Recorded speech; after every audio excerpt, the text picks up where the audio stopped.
Giuseppe Álvarez, KMT. Tipos de aislamiento.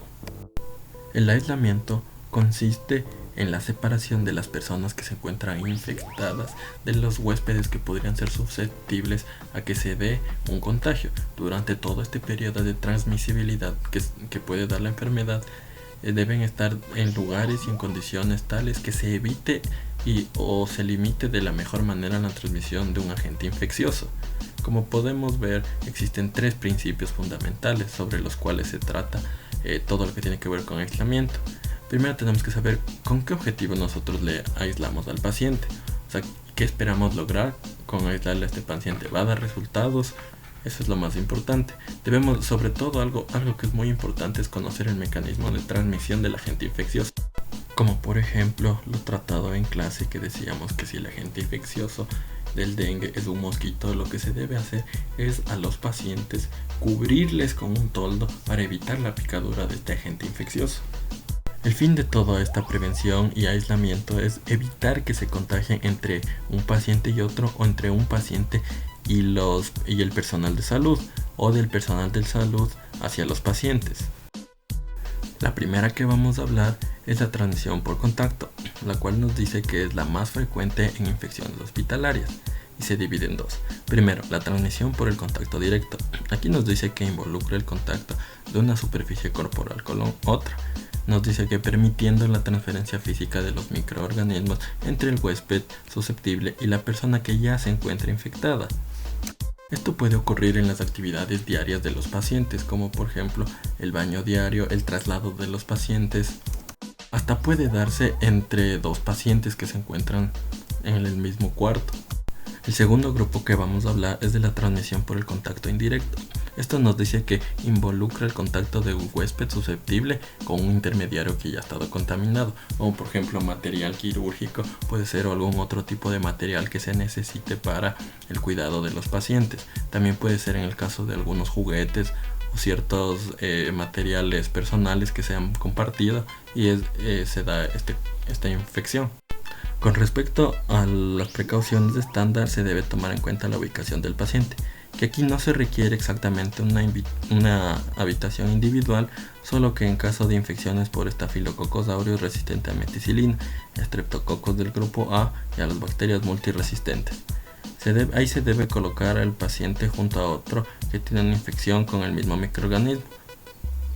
En la parte de la utilización de guantes en este tipo de aislamiento y de la higiene de manos, primero se debe realizar una muy buena higiene de manos, luego colocarse el material de protección personal como se indica en las precauciones de estándar. Además de que si alguien va a ingresar al cuarto donde se encuentra el paciente, también se debe ya ingresar colocado guantes, mascarilla y todo el equipo personal. Con lo que corresponde a la parte de la utilización de bata, se debe usar bata en caso de que se esté consciente de que al ingresar al cuarto del paciente la ropa va a tener contacto con este, y siempre se debe cambiar antes de salir de nuevo al exterior o al momento de ingresar. En la parte del transporte del paciente, lo que se debe hacer es limitar al máximo solo cuando sea estrictamente necesario. En el caso de la restricción de las visitas, nos dice que para primero poder ingresar con este paciente deben estar capacitados las personas que deseen hacerlo, y sobre todo lo más importante es que de preferencia solo ingrese el personal de salud que va a tratar directamente con el paciente. Ahora vamos a ver ejemplos de enfermedades que pueden ser transmitidas por esta vía, como por ejemplo la hepatitis A, el rotavirus, difteria de manera cutánea, virus, herpes simplex, herpes zóster, sarna, pediculosis, abscesos importantes, celulitis.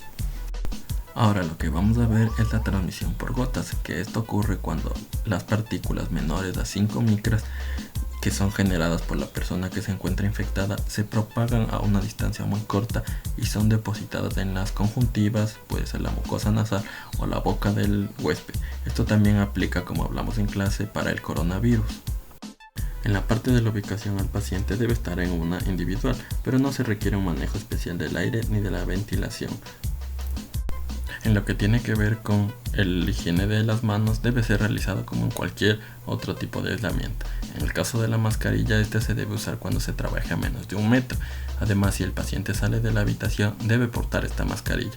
En la parte del transporte del paciente, lo que debemos hacer es limitar el movimiento y solo transportarlo en caso de que sea necesario. Como se dijo, se le debe colocar una mascarilla. Ejemplos de enfermedades transmitidas por esta vía. Como ya dijimos antes, una de estas actualmente es el coronavirus, una de las más peligrosas. Enfermedad invasiva también por H. influenzae tipo B, como meningitis, neumonía, epilotitis y sepsis. Otras enfermedades pueden ser difteria, faringia, neumonía por micoplasma, tos convulsa, peste neumónica, faringitis o neumonía estreptocócica. Ahora vamos a hablar de la transmisión por la vía aérea. Esta ocurre por la diseminación de núcleos de gotas de la vía aérea. Son partículas residuales pequeñas menores a 5 micras. Y estas partículas pueden permanecer en el aire suspendidas por un largo tiempo. Estos microorganismos pueden ser transportados y dispersarse ampliamente a través de las corrientes del aire, pueden ser inhalados o depositados en un huésped. Las precauciones para esta vía de transmisión en caso de la ubicación del paciente: idealmente se le debe tener al paciente en una sola habitación. La presión del aire negativa en relación con las áreas que la rodean monitorizada. 6 a 12 cambios de aire por hora. Descarga directa de aire al exterior o filtrado de alta eficiencia de la habitación, monitorizado antes de que el aire circule a otras áreas del hospital. En caso de la protección respiratoria, aquí tenemos que usar una mascarilla N95, la cual, como hablamos en clase, se encarga de filtrar el 95%. Esto se usa cuando se ingresa a la habitación de un paciente con una sospecha o ya confirmadamente una tuberculosis.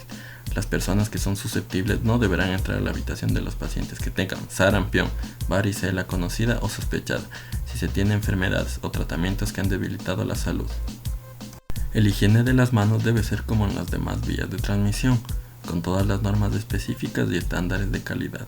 En el caso del transporte del paciente, se debe limitar el transporte y su movilización de su habitación, a no ser que sea por motivos esenciales.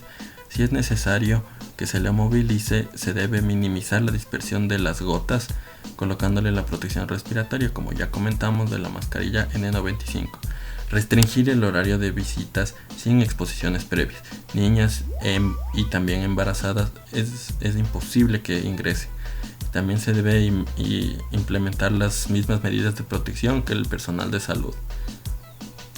Ejemplos de enfermedades que se transmiten por esta vía: puede ser Mycobacterium, tuberculosis y los virus de la rubiola, el sarampión, varicela e influenza.